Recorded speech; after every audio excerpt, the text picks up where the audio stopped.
Yooyyaa jennirraa kabajamtoota daawwattootaa fi hordoftoota qophii Nuubiyaa Miidiyaa qophii soraa tajittu taadhaatiin sagantaa addaa isin qabannee dhiyaanne irratti egaa akkuma qophiin maqaan qophii kana agarsiisu bara kana waa hedduutti walitti makame akkuma qonnaan bulaan midhaa isaa soree calleessee huuraaf callaa adda baasee galfatu nuutilleen qophii kanaan sagantaa qophii kanaatiin waan walitti makame sorree isin biraan geenna keessummaa qabna keessummaan keenyaadha nama beekamaa gaazexeessaa gameessallee ammallee gara koomedii kanallee yaala nama hedduu eega keessummaa keenyaa nama hedduu si beekaa Jaafar Alii silaalleen harka waliin fuudhanuu bara kana akkanumaan nagaa wal gaafatanii baga nagaan nu dhufte baga nagaan neeytan isinilleen eegaa mee gara qophii teenya tasora jettu addaatti ceeneerra seenee jirraati mee Jaafar Alii illeen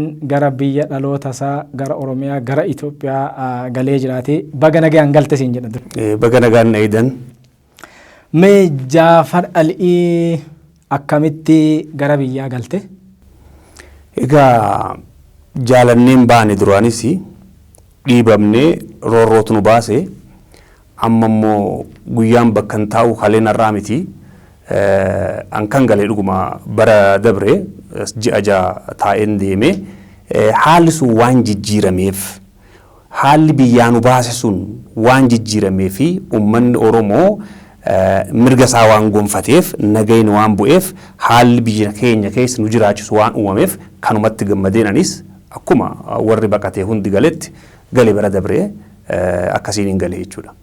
Mekarmaa wal qabatee gaaffiillee wal fakkaatti waan galteef nu ibsite akkamitti akka galte nu ibsite mee maal fagodhuuf maal hojjechuu maaliif galte?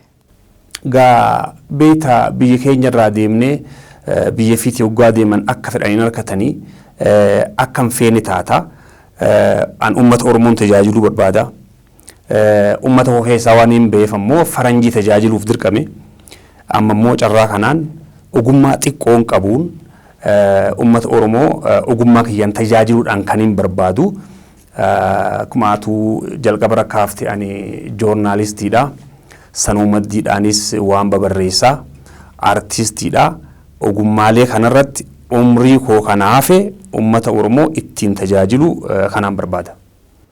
Baay'ee bareeda. Egaa miidiyaa gubbaarratti miidiyaa hawaasaa gubbaarratti akkuma ati biyya galteen duulli sirratti godhamaa ture argee jiraati. Jaafar Alii eegaa maallaqaan bitamee galeellee warri jedhamu jira. Eegaa si qofaa muti namoota hedduun jijjiidhaa jiraniiti.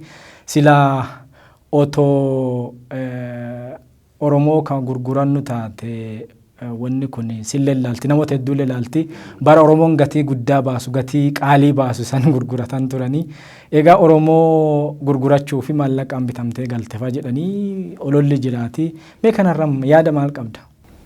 Paastarii tokkoon qaba kan saahiba kiyyaa Oromoodhaa Pirotestaantiidha yeroo hedduu walgarraa waliin waan garaa keenya haasofna namanatti dhiyaatu haasosaa keessaa maaliin yaadadha seexaanni baranaa Iyesuus faarsaati sitti dhiyaataa jechuun irraa qabadde egaa duriif seexaan ofirra aaduudhaaf Iyesuus itti waamta kan amma immoo Iyesuus faarsaati sitti dhiyaata hin shakkitu ummata fanfaajisuu danda'a jechuudha waan akkasiitu mudate warra ganeetu gantuu siin jedha warra ummata gurgurateetu abalu ummata gurgurate siin jedha gurgurachuun kun maali ganuun kun maali akkuma jette sila maallaqaan ummata gurgurachuu barbaanne gaafa umrii dargaggummaa gaafa waan barbaannu gaafa maallaqni faayidaa nuu qabu gaafa hanga feene keessa deemuu barbaannu gaafas ganna ture hangaafii naaf hin dhiyaatin hin jiru mootummaa kanarraa osoo biyyaan bahin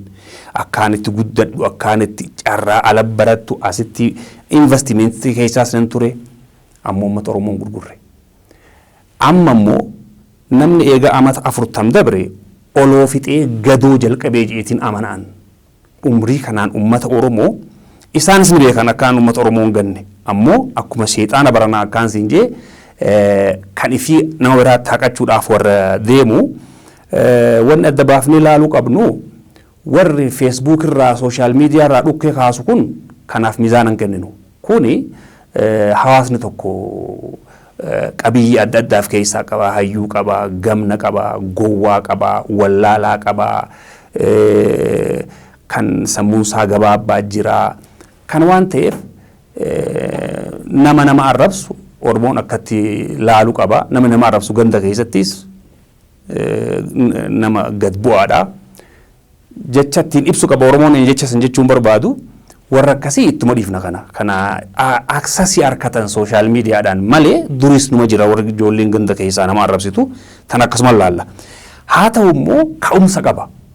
Maddi isaanii yoo achi deemnee ilaalle warri sun kaayoo qaban. Warra santu Oromoo gurgure jeetiin yaadaan. Warra san walumaan turre baruwwan qabsoo kana waliin turre waliin sosso'aa turre sochii gaafas waliin gooneef hin gaabbu'an waan sirriitti goone.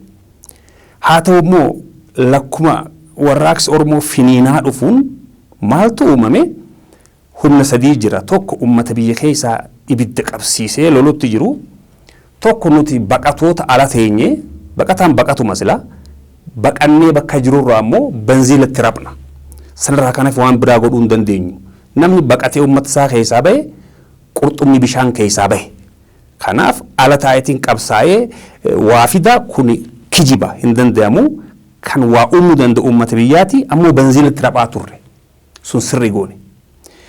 Qaamni sadeessaa mootummaa keessaa uumame. Qaamni kun uummata keessa waan jiruuf carraa argate.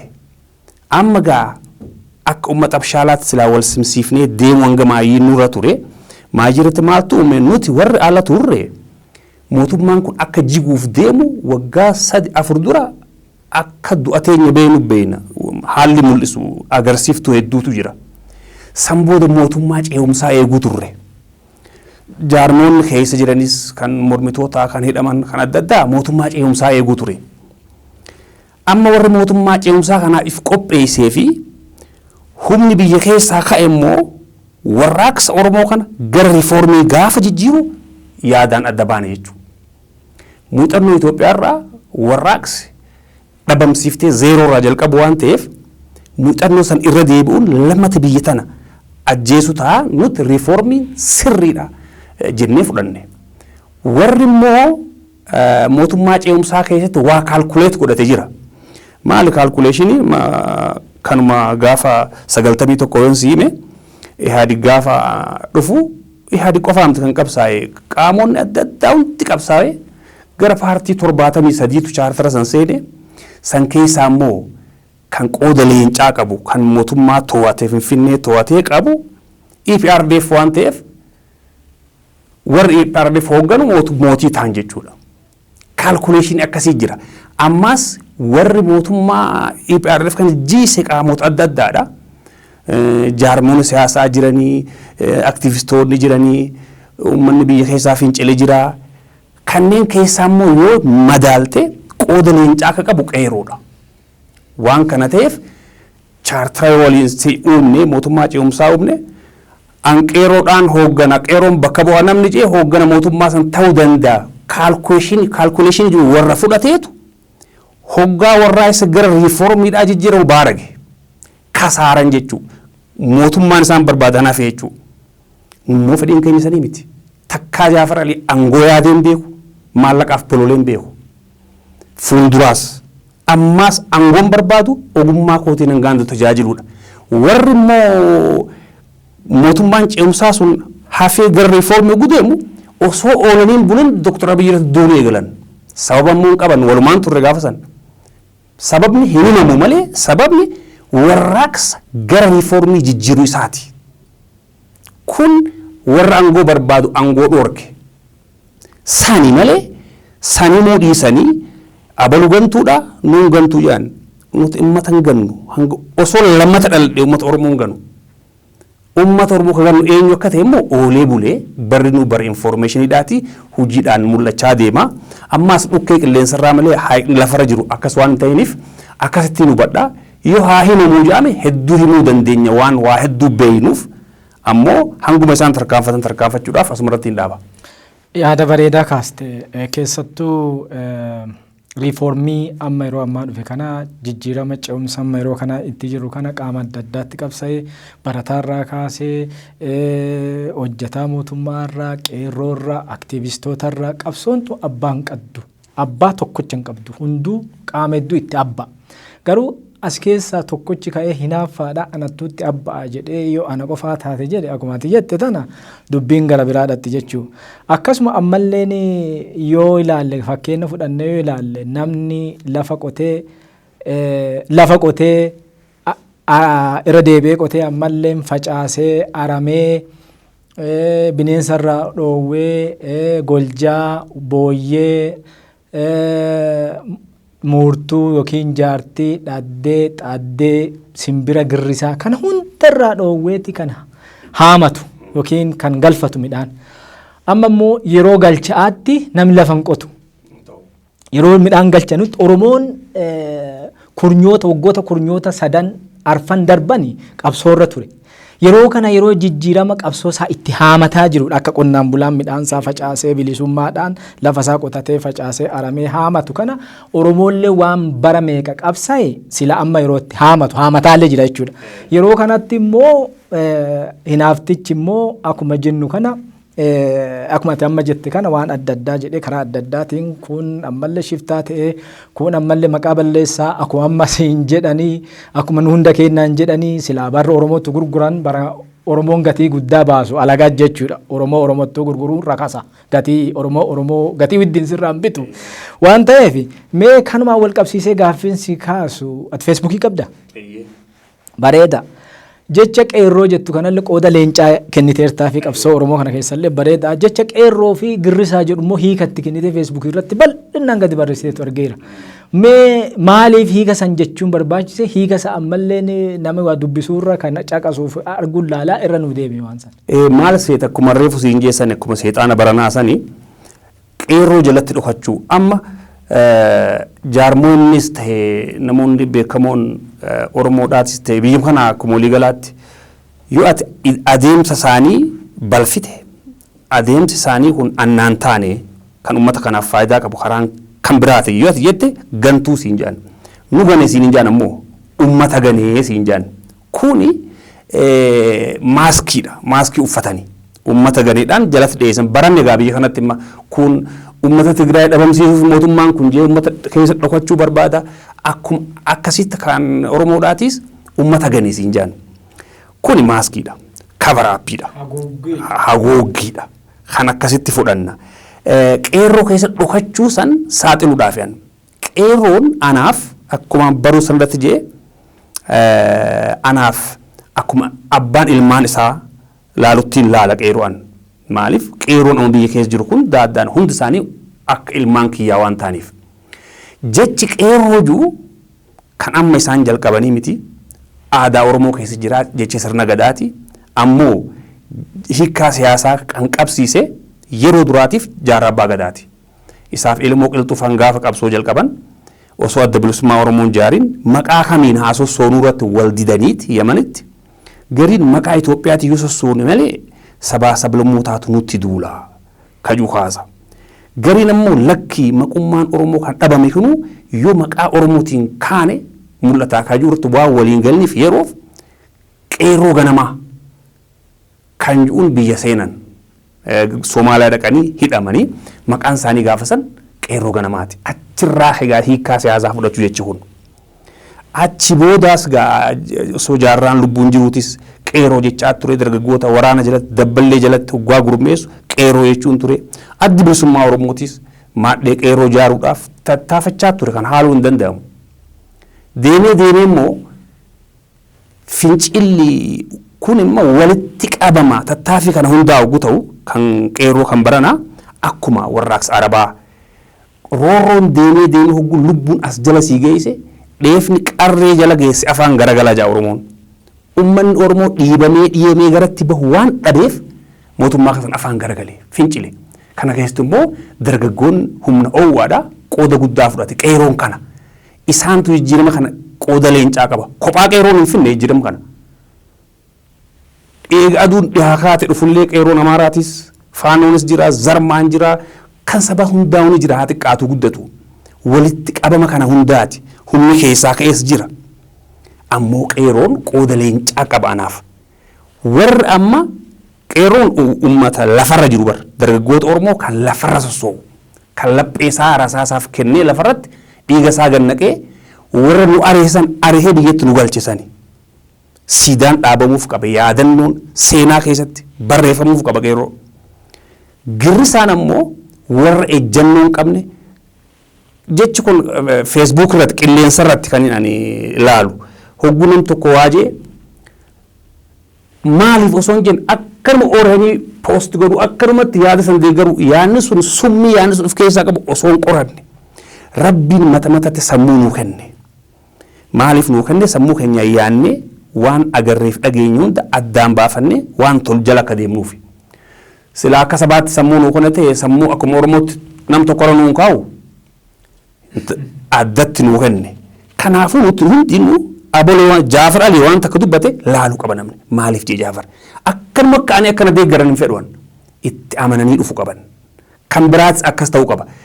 Girisaangaa kanaan laalu aboloo tokko waan jenne girr sanuma jalatti mootummaan hanqina qabaachuu mala. Mootummaa yoo hanqina qabaate warra hanqina san caalaa qabu deeggaruun hin barbaachisu. Amma Girisaan TPLF deeggara. Girisaan Dabratsiyoon faarsee dhukkee kaasa qilleensarraa. Warra kalee abbaa isaanii kolaasaa ture warra irreechatti ijoollee keenya fixaa ture kana deeggaree tiliin kataba. Poost godha. Kun Girisaadha. Warra san mooraalii faarsuun hin qabu Oromoon amma. San jechuun uummanni Tigraay miti uummanni Tigraay akka uummata Oromootti uummata keenya miskiina. TPLF mooraalii faarsuun hin qabu madaan sun nurraa hin qoorre qeerroon gaafa san miilli irraa murame madaan hin fayyine bar. Warri gaafa san dhume bar gumaa dhiisiiti rabbi sabrii isin haa kennu hin jennee ni bar warra immaan tara girrisu kun. Kana girrisaa jechuun warra qilleensarraa osoo gamaa fi gaman hin jenne garuma qilleensi bubbise deemu jechuudha. Diinaaf rasaallee osoo addan beeyne maaliif keessaa qaba osoo hin jenne warra deemu kana malee qeerroo fi girrisaan tootaalii waan adda addaati jechuu barbaadeeti. Yaada gaarii kaastee dhugumatti egaa akkumatti nu baante rabbi sammuu nu kenneera surrii nu kenneera waa tokko akkuma liqimsuun dura alalchinee fakkeenya namni lafee qurxummii nyaate foon jedhee cadhisee otoo alalchiin liqimsuun hin taatu. Keessa barbaadee nageenyummaa isaa lafee qurxummii kan afaan keessa as garagalchee arrabni waa hedduudha waaqni nu kenne akka nyaata nu gulaaluuf akka ittiin dubbannuuf nu kenne waan arraba keenya akkasuma saa yaada keenya sammuu keenya jecha tokko itti gulaallee xiinxallee fayyadamna malee akkuma tu baante jecha namni tokko jedhee fi oriinee fa'aadoo keessa laaliin akka lafee qurxummii otoo alalchii akkanaan liqimsinu. Bara kana waa hedduu yaada hedduu akkana liqimfamee sooshaal miidiyaa kanarratti rakkoo fidaa jira dhugaa argaa jirra. Ammalleen ijoolleen abbuma sii qofa janna seetii abbuuf sii qofa beekaa seetii abbuuf sii qofa hayyuu seetii akka namni kan fedhe deeggaruu mirga isaati nama fedhe abbaa fedhe dhaaba siyaasaa ta'e aktiivistii fedhe deeggaruu mirga isaati garuu loojikaal ta'e deeggaruu hedduu barbaachisaadha. Yoo namni isa caalulle akka jiru immoo dagatamuu hin barbaachisu. Namni addunyaa kanarratti perfektiin hin jiru. Kanaafuu namoonni akkana akka girrisanii jechuudha. Oromoon safuu qaballee aadaa qaballee arrabsoon hin qeeqa dubbii baadhooggi malee galan dhoogin jedha Oromoon yoo dubbatu. Dubbii baadhooggan malee galan dhoogganuu jedhani. Dubbii baadhoogganu gala dhooggan maleedhan haa dubbatuutti dhiisi. Laaliiti booda mormii xiinxalii amansiisii dubbii gala dhooggan malee baan dhoogganuu akkuma jedhan sani yaada bara kanaallee xiinxallee laallee qeequun waan barbaachisaa garuu duuchaatti otoo hin dubbisiinuu abaaruun arrabsuu aadaa teennaa miti. Mee gara immoo haala yeroo ammaatti ceenaatii keessattuu waa'ee dhukkuba amma biyya bu'ee addunyaa raasaa jiru kana koronaa vaayirasii kana darbina. Egaa biyyi teenya Itoophiyaalleen higa hunnasii waan dandeettu qophii erga godhaa jalqabdee turteerti ammallee ittuma jirti jechuudha. Labsii yeroo hatattamaa dhiyeennallee labsaneeranii. Egaa labsii kanaan mee dura labsii kanaa yoo akkamiin ilaaltan? Labsiin labsii sirriidhaa fi barbaachisaadhaati yeroo barbaachisaadhaatti dhufe hoggaa dhufuus labsiin keessa isaa bal'iseeti dhufe akkanumatti duudduudhaan akkana godha akkas kun dhorkame hin jenne haala biyya teenyaa haala yeroo biyyuma teenyaa naannoo bakka adda addaatti rakkoo jiru haala jiru wajjin wal qabatee akka hiika harkatutti kan qindaa'ee dhufu waan ta'eef tan duraati labsi yeroo atattamaa haalaan barbaachisaadha. Yoo ture malee hin shaffisne barbaachisaadha. Tarkaanfii uummata eewaluudhaaf fudhatamee uummannis kana deeggaruu qaba. Ammoo kana siyaasaan wal qabsiisanii kanarraa bu'aa siyaasaa barbaanna warri juu yakka biraas kutee diliidha. Rabbi biratti illee nama gaafachiisa kun lubbuu uummataatiin taphachuudha. Kanumaan dhaamsadhaan labsa raachisee deeggarsa guddaadhaan kenna uummalleen deeggaree lubbuu isaatii jecha dhaloota isaa eewaluuf jecha baraaruuf jecha labsa kana hojiirra oolchuu qaba. Warri dhaamsa mootummaa isaa hojiirra oolchee baraarame. Warri dhagayin immoo kasaaramee jira addunyaa irratti wal cinatti argaa jirra jechuudha Awurooppaa fi Chaayinaa. Bareeda labsii yeroo muddamaa yookiin hatattamaa kanaan wal qabatee mootummaalleen duucha balleessii hin baasne akka namoota tokko jedhan manaan bayinaa jedhanillee mana hin bayinaan jenne humna adda addaa namoonni fakkeenya jiruu guyyaa guyyaati yoo gadi bahee hin bayinillee beelaan kadu'u jira. Mootummaan waan hedduu xiyyeeffannaa keessa galcheeti kan labsii kana labsee argaa jirraati. Ammoo namoonni mootummaa qeeqan ta'e jedhanii otoo waaqinuu kan lafa bu'ee ka deemu ta'e waan qeequu dhaban hin se'u. Kanaafuu namoonni silaa yeroo tanatti wannumti silaa qeeqamaatu jira natti hin fakkaanne mootummaan hamma fi danda'e ol godhaa jira malee waan argaa jirra. Biyyoota adda addaalleen ifiifuu biyyoota Afrikaatiifuu fakkii ta'ee muummichi ministeeraa kenna. Bakka bu'aayyuu ta'ee karaa muummicha ministeeraa kennaatiin gargaarsi garaagaraallee meeshaaleen garaagaraallee akka raabsamaa ture addunyaa quba qaba. Otuma murtuu kaawuruu dhakaarra horaa jedhani beekte. Kaawuruu dhakaarra horaa otuma murtuu kan horuullee horaa jedhani. Manaan bayinaa ammoo warri jedhanillee jirani. Mee kana ol bira qabeeti manaan bayinaallee jedhanii kan qeeqanullee jiranii sochii mootummaatiif tattaaffii mootummaatiif warra qeeqa warra akka wanni falfalaa ta'ee mootummaa eegu kana maan jettaan. Haala biyyaa shalaggii keessa galchuudhaan mootummaan itti gaafatama qaba. Manaan bayinaa jechuun danda'ama laaftuudha. Poolisaa fi waraanaas hiriira galchitee akka tokkollee manaan bahan ugguruu nama danda'ama. Ammoo maal nyaataadha. Manuma sanuu kan qabnee jira bara manumatti galuu sanuu kan qabnee jira. Biyyi keenya biyya akkasiiti.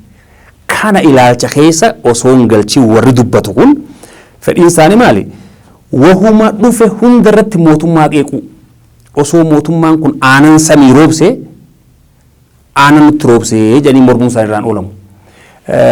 Manguddoon Harar dhugaa makamaa maal jedhan namni qawwee dhawuun boo'ine ifitti dhawaa. Afamuuzii gara ifiifitti garagalchisee dhawaa. Warri kun amma qeeqa waan heddummeessaniif gaaf ifitti dhawaa jiran. Amma fakkeenyaaf maal jedhan lammiilee Itoophiyaa kan Saa'udiin biyya kiyyarraa baha jettee dhiibdee baaftu akkamitti Itoophiyaan niin fudhadha jetti. Imaajin akkuma keenyatti lammiidha jarri kun osoo nu alatti biyya faranjii sanii ari'amnee biyyi kun isiniin fudhadhu nuun jee hangamta kanutti dhaga'ama. Eessaan seen biyya kanammoo walqixa qabna. Walqixa qabna. Mootummaan Itoophiyaa lammii isaa kan hidhaa jiruu deemee guuree biyyatti galchaa jira. Kun kan galatoonfachiisu. Gaafa biyyi biraa ifirraa ari'e immoo fedha dhukkubaa qabaatan fedha waan fedhan haa qabaatan rakkoon isaanii rakkoo saati mootummaa kanaaf. Yoo dhukkuba qabaatanillee bakki tursiisanii tursiisee wal'aanu dirqama qaba. Uummataan addatiisee taqabbalee simatee nyaachisee wal'aanee qulqulleessummaa deebisu dirqama qaba mootummaan kun lammii isaa waan ta'eef biyyi kun kan isaa waan ta'eef kan nama gaddisu immoo warri maanutti galfamanii otummaan akkamitti niin simadha jedha ja'anii kun bar warra kuulii dalagee jarammaa akkamitti galanjuu kanatti sadaqaa kennachaa ture bar irraa hafee osoo hin ta'in nin beeka keessaa warri uummata biyya arabaa kun dhaqeen jira baran OMN'fis fundraisingidhaaf Saawudii dhaqu baadhu Misraas dhaqeetiin jira. Humaan qaban kuulii dalagan immoo maallaqa kana hoodhaa jedhanii warra nuu kennaa ture. Uummata sana irraati hoggaa isaan achi ari'aman akkamitti biyya galan jettaani shame on them. Kuni yakkaasi gara rabbiitis qaanyiidhammoo lammiin tokko lammiidhaan akkasii hin jiru kun. Akkaan amma reefu jisanii namni qawwee dha'uun beenu ifit dhawaa. Ifit afaan garagala laal amma ololli isaanii olola faagaa bahe waan gaggeessaniif bakka adda addaa deemanii hoggoonni isaanii hanga uummata arrabsuu itti gayan. Sunitti garagalchee immoo gaafa uummanni deeggaruu muummicha ministeeraa ba'u agarree jirra. Arrabsoon safuu keenyaa miti qaanyiidha waan akkanaan barbaanu yoo mana balaaleffachuutti kana isaantu fide. Kanaafuu isaanumaafuu gorsa irraa barachuu qaban lammiif kabajaa guddaa kennuu qaban. Bakka fedhaa jiraatu. Ummati arrabsuu irraa if qusachuu qaban. Sirnaan deemuu barachuu qaban matuma isaaniitiif. Dhiibbaa biraa mootummaa fi nurratti fiduu hin danda'an waa takkallee ammoo matuma isaaniitiifuu sarvaayiv godhuu akka danda'an hanqina akkanaa guuttachaa osoo deemanii gaariidhaan gorsumaan isaanii dabarsuu barbaada. Yaada ammati kaaste kanarratti lammiin silaa lammii ofii alatti akkasiin dhoogganu biyyoonni guddatan yoo akka fakkeenyaatti fudhan laallee taane yeroo koronaa vaayirasiin kun ka'u biyyi Siwiidinii nama biyya Chaayinaa turanii rophilaa addaa qopheessite rophilaa addaa tarii yoo qabaatanillee namoota biraatti akka makamne rophilaa addaa ergiteef ka'an hin beeku. Rophilaa addaatiin biyyoota adda addaallee akkasii rophilaa adda addaatiin lammiilee fi fidataa jiran jechuudha. Fidatanii bakka adda addaa qopheessanii bakka namoota fayyaa qabanii walitti makamne yoo kan shakkamanillee ta'e bakka kwaarantaan yookiin bakka tursiisaa taa'anii qoratamanii achi fayyaa ta'e akka uummatan makaman biyyoonni guddataniyyuu akkas godhaa jiran lammii fiitii hammas yaadanii jechuudha. Kanaafuu yaada bareedaa kaachee qophii keenya gara raawwii yookiin gara xumuraa fidaa jirra. Egaa ogeeyyiin fayyaalleen mootummaalleen dhukkuba koronaa vaayirasii kan addunyaa raasaa jiru babal'ataa jiru kana akka addunyaa babal'ataa jiru kana waan inuu biyya teenya harkarra qabeera relatively yoo ilaalle ol qabsiisnee yoo ilaalle biyyi teenya ammallee goomittaa qabdi wayyoo qabdi. Kanaafuu ogeessa fayyaa gorsa mootummaan jedhu nulleen kanuma dhaabnaa fi akka namoonni if eegatan jechuudha. Mee xumura irratti yaada dubbachuu barbaadde yookiin carraa kan siin kenni yoo jiraatte carraa sii kennaati achumaan mee ogeeyyuma nullee ogeeyyii fayyaatii miti ogeeyyiin fayyaa akkuma jedhan mootummaa akka jedhan uummata Oromoo hordoftoota qophii soraa kana hordofan dhageeffatanii fi dhaamsa of eeggannoo fayyaan faaya waan ta'eef yaada qabdullee godhii dabarfadhu ergaa qabdullee asumaan dabarfadhu carraa sii kenna gara raawwii jira raawwanneerra jechuudha. Dhukkubni kun aafaata. Aafaata jechuun dhukkuba badaa nama waliin gahee galaafatu waan ta'eef akka dhukkuba dabraniitti akka dhukkuba hangarraa biyya keenya beenutti laalee uummanni keenya tuffachuun qabu.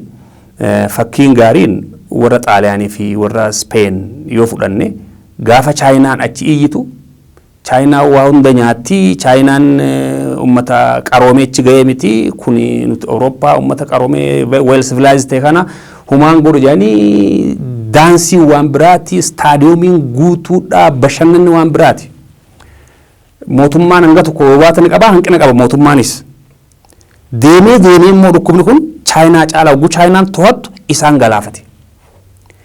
Gara keenyallee oguu dhuftu Chaayinaan waa hunda nyaatti maal uummata waaqan beeynee abaarsaan itti dhufe faranjiinis rabbi wallaaltee saniif itti dhufe warri jee if sobu ni jira. Balaan hogguu bu'e uummatuma addunyaa hunda bu'a.